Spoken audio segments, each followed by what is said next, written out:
Sampang, NIM A1C31952. Di sini saya akan menjelaskan tentang osiloskop digital. Ada yang tahu osiloskop digital itu apa? Sepertinya masih banyak yang bingung. Baiklah, osiloskop adalah alat ukur besaran listrik yang dapat memetakan sinyal listrik. Ada beberapa jenis osiloskop. Ya, osiloskop itu ada dua.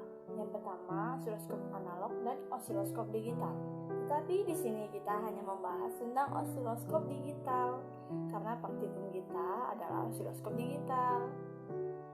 Sebelum menjelaskan tentang osiloskop digital, saya akan menjelaskan tentang fungsi osiloskop secara umum. Yang pertama, mengukur besaran tegangan listrik dan hubungannya terhadap waktu. Yang kedua, mengukur frekuensi sinyal yang berisolasi dan sebuah rangkaian listrik dan hubungannya terhadap waktu. Osiloskop digital mencuplik bentuk gelombang yang diukur dengan menggunakan ADC atau Analog to Digital Converter untuk mengubah besaran tegangan yang dicuplik menjadi besaran digital. Ada beberapa jenis tegangan gelombang yang akan diperlihatkan pada layar monitor osiloskop. Yang pertama, gelombang sinusoida, yang kedua gelombang blok, yang ketiga gelombang gigi gergaji, dan yang keempat gelombang segitiga. Dalam osiloskop digital, gelombang yang akan ditampilkan lebih dulu disampling atau dicuplik dan digitalisasikan.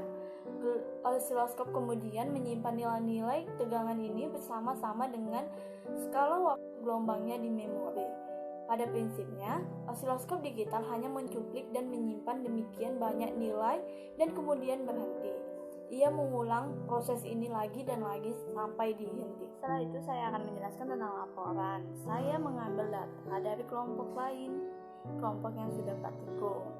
Mereka mengambil kesimpulan, satu, semakin besar tegangan sumber yang diberikan, maka isyarat gelombang masukannya mempunyai sakal yang besar, sehingga beda potensial yang diperoleh juga akan semakin besar.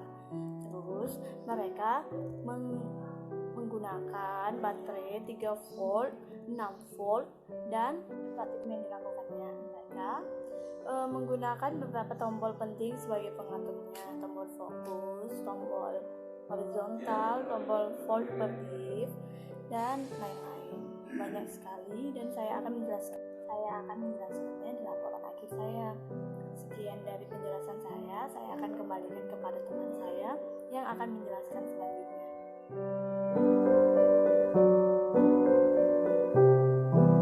Perkenalkan, nama saya Esther Claudia Sitio. Di sini saya akan menjelaskan tentang tombol-tombol pada osiloskop digital.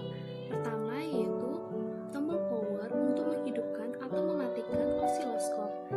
Jika saklar ini kita on-kan, maka LED di samping saklar akan menyala. Dan kedua yaitu control intensity untuk mengatur intensitas atau keterangan cahaya pada layar. Sebaiknya dijaga agar tidak pada kedudukan maksimal. Dan yang ketiga yaitu mengontrol fokus untuk memperjelas atau mempertajam si garis atau sinyal keluaran. Selanjutnya yaitu pemilih AC, GND, dan DC. Pada fungsi ini di mana AC adalah untuk menahan sinyal DC dan melakukan sinyal AC yang masuk ke attenuator, sedangkan GND yaitu sinyal masukan akan di-off-kan dan attenuator akan di-ground-kan.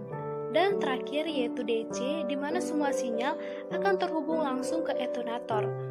Selanjutnya yaitu saklar volt per diff CH1 atau CH2, di mana pada fungsi ini pemilihannya dari 5 volt per diff sampai 5 mV per diff.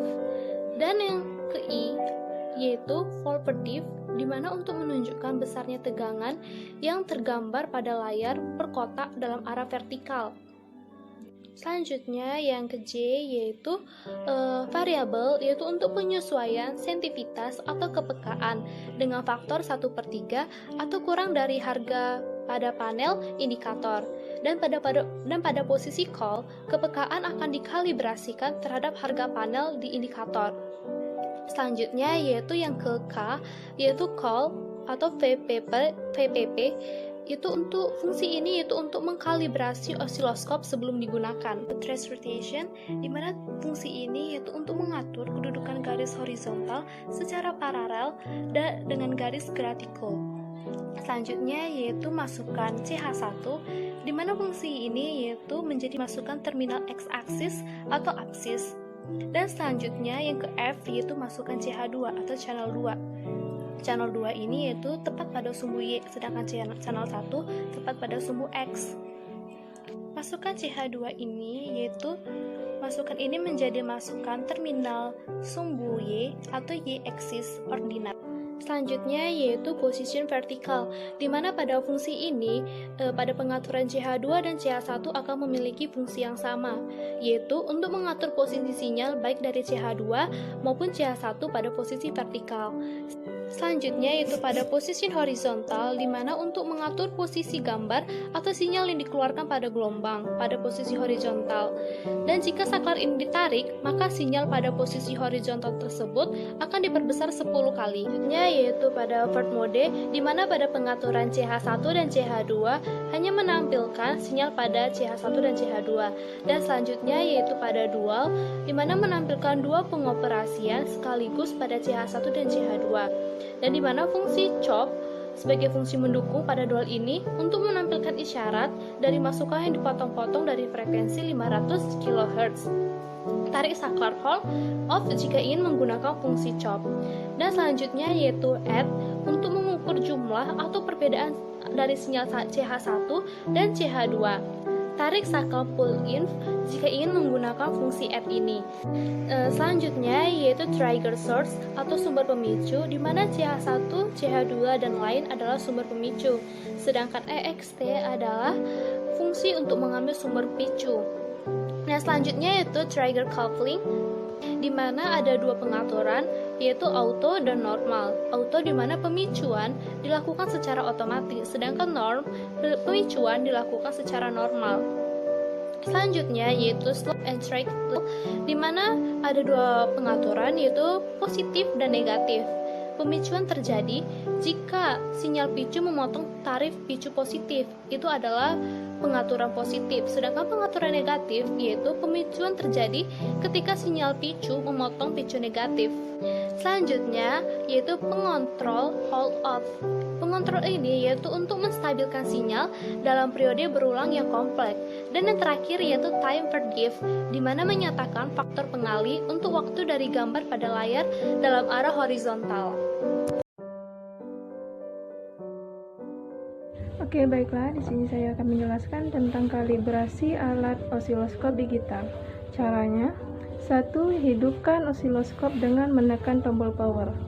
Yang kedua, tekan tombol default shutdown untuk mengembalikan ke pengaturan standar. Yang ketiga, hubungkan osiloskop dengan probe pada channel 1. Yang keempat, hubungkan probe positif ke ground. Yang kelima, amati gelombangnya, aturlah volt per diff menjadi 2 volt agar jarak antar 2 titik 1 cm. Yang keenam, aturlah time per diff menjadi 0,5 T. Yang ketujuh, tekan auto. Yang kedelapan, tempatkan posisi garis osiloskop berada tepat pada sumbu X. Yang kesembilan, jika ingin menggunakan 2 channel, ulangi dengan langkah yang sama. Baiklah, di sini saya akan menjelaskan tentang pembahasan dari laporan praktikum osiloskop digital. Yang pertama, ada pengaruh tegangan terhadap sinyal keluaran. Pengaruhnya adalah semakin besar tegangan yang diberikan, maka semakin besar pula panjang gambar atau diff pada bentuk gelombang sinyal keluaran. Artinya, besar tegangan berbanding lurus dengan panjang gambar atau diff pada bentuk gelombang sinyal keluaran. Yang kedua, ada pengaruh frekuensi terhadap sinyal keluaran adalah semakin besar frekuensi yang diberikan, maka semakin rapat pula gelombang sinyal keluaran yang dihasilkan. Yang ketiga, ada pengaruh frekuensi dengan tegangan terhadap kurva Lissajous adalah semakin besar frekuensi dan tegangannya, maka bentuk dari kurva Lissajous akan berubah menjadi semakin besar. Hal ini menunjukkan bahwa besar frekuensi dan tegangan yang diberikan berbanding lurus dengan bentuk kurva Lissajous yang dihasilkan.